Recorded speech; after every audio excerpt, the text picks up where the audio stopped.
Let's have sharing if people would like to. There's a microphone right here.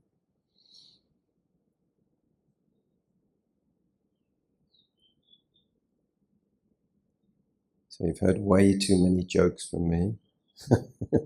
I would like to hear from you guys. It's also meant to get us out of our life, and if we can take like a heron view, heron, the heron, the white bird that flies up really high, heron view over the life, where you can see it sometimes in a snapshot, where really,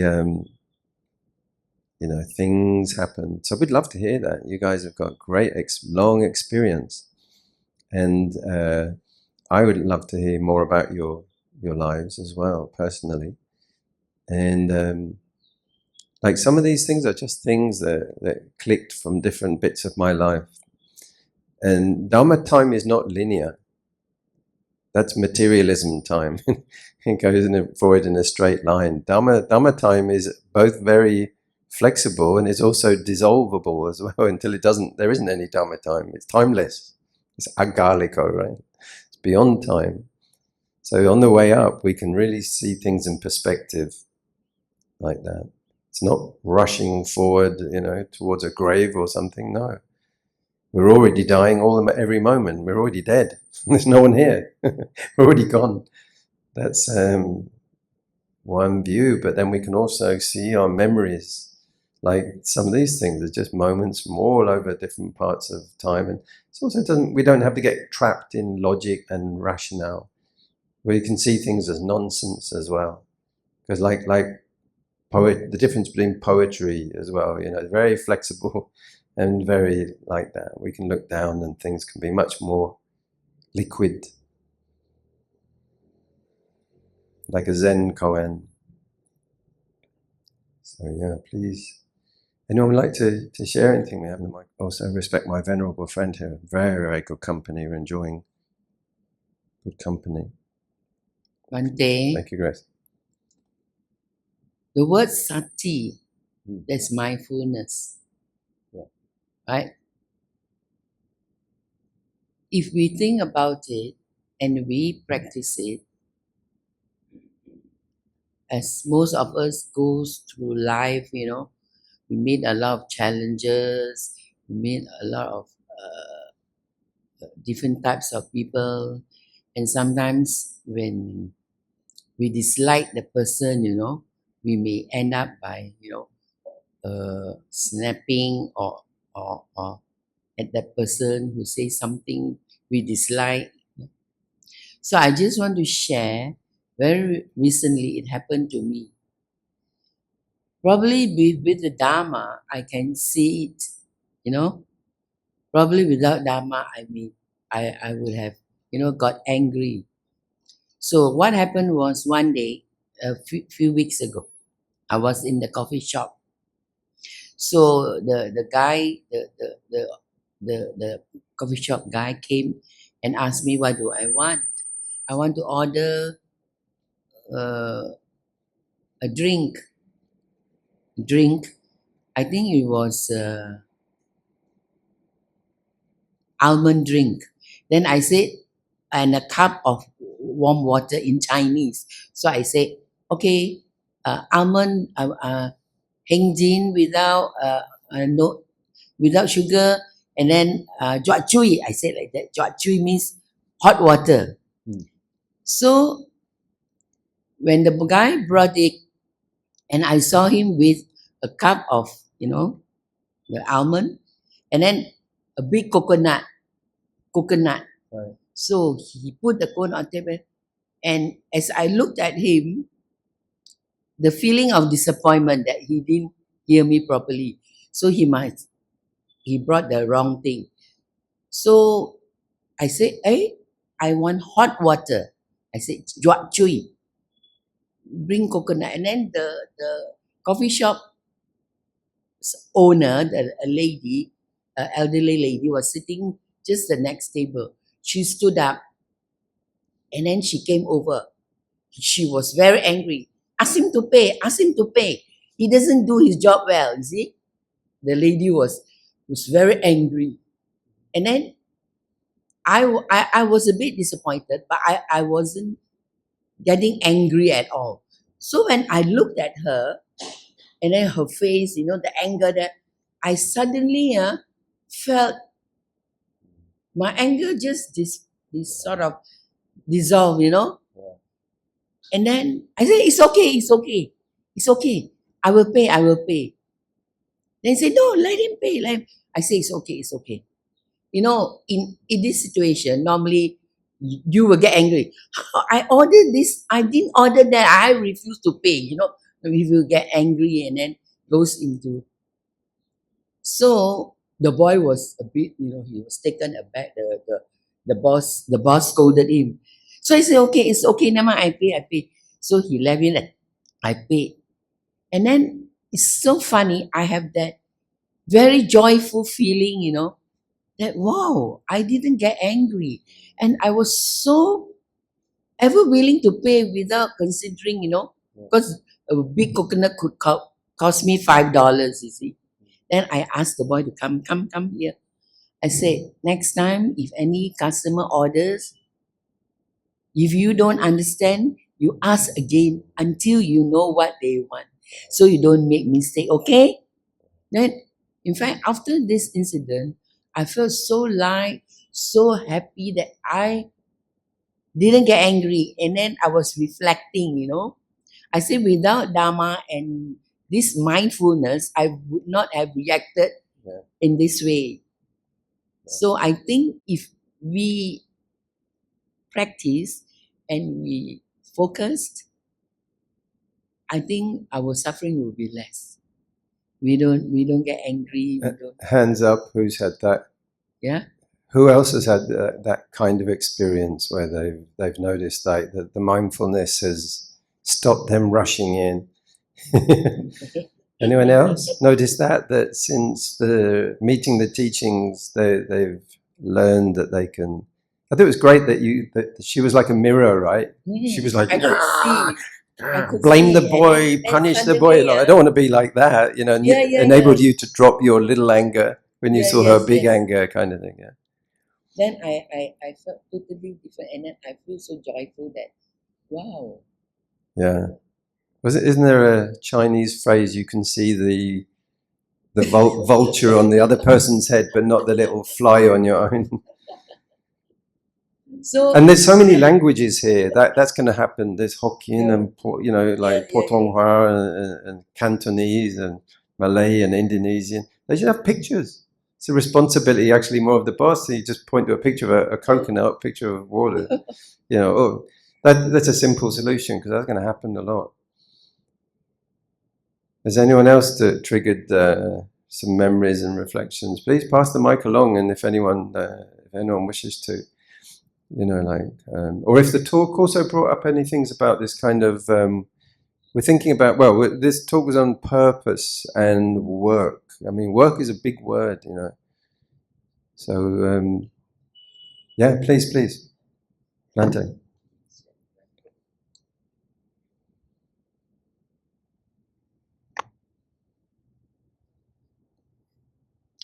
Well, thank you, Bante, for sharing and preparing an excellent talk. Just coincidentally, just last night I was reading an article of a German psychologist, and it sort of chimed into your theme. And that psychologist was saying, as children, we need to play, and we demand even our playtime. And this is natural, otherwise, if we don't get it for children, it's very, very detrimental. Whereas we learn, or we unlearn this ability as grown-ups many times, because the stresses of life are so demanding. We raise maybe family, we have to look after things, make money and survive.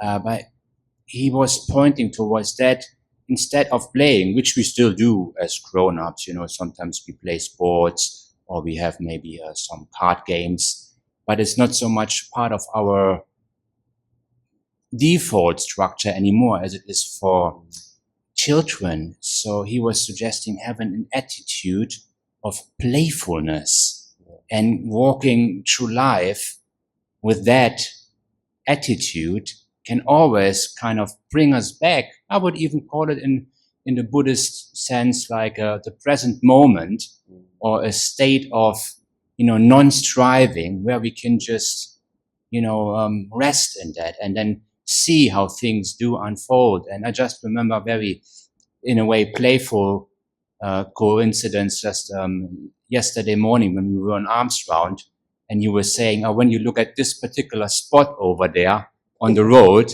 when you're over there, you can see the clock exactly, which is on the wall, and then you can see it, and you have to be there. And I sat kind of playfully along, because there was a big puddle of water. Maybe if you look into the puddle, you can also see the reflection, of the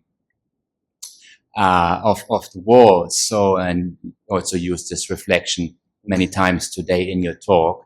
So I find that it's very important, for us not to forget this playfulness, and it's a light as well, living a life more in a light way and engaged way. Yeah. Yeah, and we mustn't get into like just boring patterns where we know what we're going to do. I noticed this with this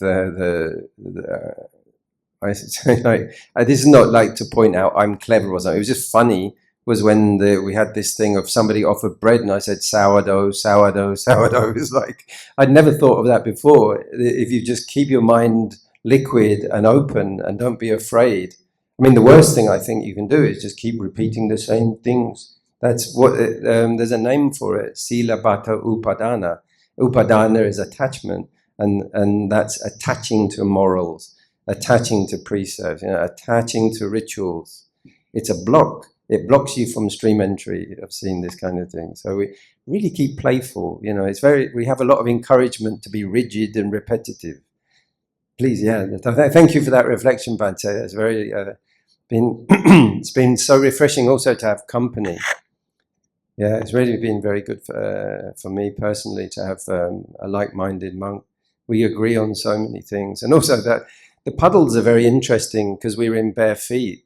Everyone goes down the market and they go, okay, we're going to go and buy this, and then afterwards we're going to get lunch and everything. See these two guys, they're walking along in puddles, but they're actually very refreshing. Our feet get very hot walking around. You go, oh, this is so nice. And everyone's got their socks and their shoes and brand new things that they bought from Gurney Plaza.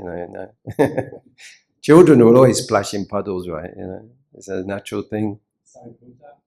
Yeah, sorry, put her splashing, jumping over the puddles. That's right. Yeah. Please, there's a mic. Could you pass the mic over, please?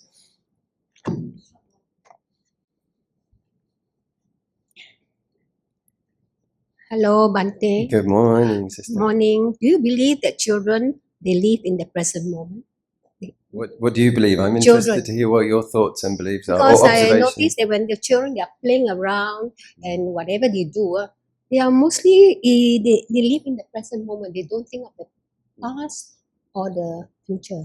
Speak right, yeah. It's very please, yeah. Or the future. That's why they're always so happy. Yeah. Provided you don't get beating or scolding. You can see they're so spontaneous. Most of them, actually. Do you think, is it true? Oh, it's a very profound point that you've brought up. Thank you. And it's so profound, the Buddha called children messengers of the devas. There are several, but there's very one of them. Totally. No, really, it's very important. They don't have worries and plans. Yeah. They're only concerned of getting scolding from their parents. Yeah, particularly when we look as weird as we look, people shouldn't just sort of do that. Down in the market, everyone's going, I'm going to buy this orange, past this thing, I'm going to go and buy some bananas. The kids go, they look at us, they're the only ones, they're like, Mum, what's that? Who's that guy standing there? Like, they're really curious. Yes. Everyone goes, oh, it's a monk, go past, they probably want money. They're probably bogus monks. Everyone's prejudging, aren't they? Everyone's got everything packaged away. Everyone knows what everything is and they've got their routine. No, children are like, wow, it's a puddle. They haven't even got a name for things yet, mostly like, wow, whoa, look, it's got a clock in it. Well, they don't know what clocks are as well, right? You try to explain what a clock is. Look, this is a second hand. That's a minute. 60 of those in 1 hour. We forget we had to learn all that stuff. Yeah, I don't want to get born again, have to learn it all over again, the names of everything and everything. The other thing is, like, increasingly the way the world is going, we won't have to work. And then what are we going to do? How do we live a purposeful life without being machines? Because that's being replaced by many, many things. But even like Grab drivers, we won't have those. We'll have driverless cars everywhere. Driverless golf buggies to bring you up from the Dharma. You'll have a robot monk. It'll be a bit like this. You'll go, sadhu, sadhu. Oh, sorry, sourdough, sourdough. Telling jokes off the internet. Unique human life is really reflected in children. And unique life is only found here and now. It's not in the future or the past. That's where it is. This has never happened before, ever. You might think, oh, it's a Monday, or is it Monday? It is, isn't it? You might think this is a Monday. It's not. It's never happened before. It's all completely unique. We'll never see this again as well. We'll never be able to do this moment again. I mean, I can kind of roughly plan with my projections what I think it's going to go like, but nope. It will suddenly rain, someone will be away, someone will cancel, and everything's impermanent. So we have to, the more that we can live like that, not like it's a repeating thing. We have to try to be careful to keep things fresh. I'm sorry, I'm yabbling on. Please share more. I don't want to hear from you guys.